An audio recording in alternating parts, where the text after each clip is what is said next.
What you're about to hear is a dramatic reenactment of the day one trial proceedings in the case against Sean Diddy Combs, based on the official courtroom transcript. This account has been sourced from live reporting by Inner City Press via their coverage on X, formerly Twitter. As a critical reminder, under U.S. law, all defendants are presumed innocent unless and until proven guilty beyond a reasonable doubt in a court of law. The content that follows contains graphic allegations and may be disturbing. Listener discretion is strongly advised. Today's focus is the explosive testimony of Israel Flores, the former security guard at Los Angeles' Intercontinental Hotel, the same location where the infamous 2016 incident involving Cassie Ventura allegedly occurred. This breakdown will take you step by step through his sworn account, the prosecution's relentless questioning, and the defense's aggressive cross-examination. To help you follow the legal battle, here's a key to the players. The prosecution, referred to as USA, in court records the government attorneys building the case against Combs. Israel Flores, the ex-hotel security officer whose eyewitness testimony could make or break this case. Defense attorney Steele, the legal counsel representing Sean Diddy Combs, challenging every detail of Flores' story. Now, let's dive into how this high-stakes courtroom confrontation unfolded, from the first question to the final objection. Prosecution direct examination of Israel Flores. Prosecutor, we call LAPD Officer Israel Flores. Flores is sworn in. Israel Flores, I'm also a reservist for the Army. I was a guard with Securitas in 2016 at the Intercontinental Hotel near Century City. Prosecutor, what happened on March 5th, 2016? Flores, I was told of an incident on the 6th floor. There, I recognized Sean Combs. He was wearing a gray sweater. Prosecutor, what was your title? Flores, Assistant Director of Security. Prosecutor, let me show you a photo of the Intercontinental Hotel. It's shaped like a pyramid. Prosecutor, what kind of incidents did you respond to? Flores, all kinds. We had a couple of SUIC there. We'd prepare incident reports, the 5 Ws. Prosecutor, would you attach photos to the reports? Flores, yes, but not video. We did not have the password. Prosecutor, when did this incident take place? Flores, at 11 a.m. I got a report of a woman in distress on the 6th floor. I closed the security base, checked the cameras. There was an African-American man pacing. I didn't see a woman, so I rushed upstairs. Prosecutor, what did you see on the 6th floor? Flores, Mr. Combs was in a towel and colored socks. He's a rapper, producer. And Cassie was on the floor. Prosecutor, let me show you photos. Photos shown. Prosecutor, what did you tell them? Flores, I told them if they were arguing, they'd have to take it back to their room and that the broken vase would be charged to the room. Prosecutor, Cassie said she wanted her phone and her bag. Cassie said she wanted to leave. Flores, Mr. Combs said, you're not leaving. I saw a male, black, in dark clothing inside the room. Prosecutor, what did Mr. Combs do after Cassie left? Flores, he called me over, holding a stack of money, asking me not to tell anyone. Prosecutor, and what did you say? Flores, I said, I don't want your money. The damage is charged to your room. Prosecutor, where did Cassie go after you spoke with her? Flores, she left. A car pulled up. She left in a black SUV. Prosecutor, was there a driver? Flores, yes, there was. And he said, she wants to leave. Then I said, I'm talking to her, not you. They left. Prosecutor, then what? Flores, we went up to Mr. Combs' room to remind him of hotel rules. He opens the door and grabs the phone and says, are you recording me? I pinned him to the wall. I took photos of the broken vase to tell them to come clean it up. I went to write the incident report. Prosecutor, is this it? Flores, my report with my name on it. Prosecutor, then did you review the video? Flores, yes. I'm handing you a thumb drive with videos. Videos shown in court. Prosecutor, did it have audio? Flores, no. Prosecutor, let's walk through it. Who is this?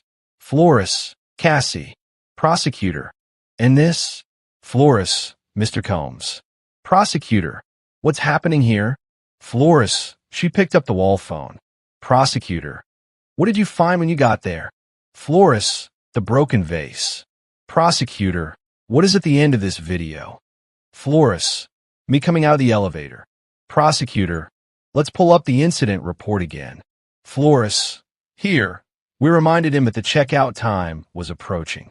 Prosecutor, what did you add to the incident report after you reviewed the video? Flores, I described what I saw in the video. Prosecutor, what else did you do with the video? Flores, I recorded 2 videos of it with my iPhone to show my wife at home. Prosecutor, did you work the next day? Flores, no. I had the next 2 days off. Prosecutor, when you came back in, did you look for the video? Flores, I did, but it was gone. Prosecutor, did you ever see it again? Flores, yes, recently. Prosecutor, nothing further. Defense Steele, cross-examination of Israel Flores. Steele, you said your report was the 5 W's, right? Flores, yes. Steele, you mentioned that when you got off the elevator, 11:14 or 11:15, you described Mr. Combs as having a devilish expression on his face. Flores, that's my opinion. Steele, when you get off the elevator, what's in your hand? Flores, my radio. Steele, Mr. Combs did not attack you, did he? Flores, no. Steele, and was there any law enforcement involvement? Flores, no. Steele, you videoed for your wife and kept it, right? Flores, I did, but never was law enforcement called. Steele, they were not. Steele, you told the jury Mr. Combs said to Cassie, you're not leaving. But your report did not say that, right? Flores, at that point, I did not believe it was a significant fact. I'm not going to put down the back and forth. Steele, so it wasn't important 9 years ago, but only now? Flores, I did not put it in the report at the time. Steele, you said you were offered a bribe, but hadn't you told him he had to pay for the vase?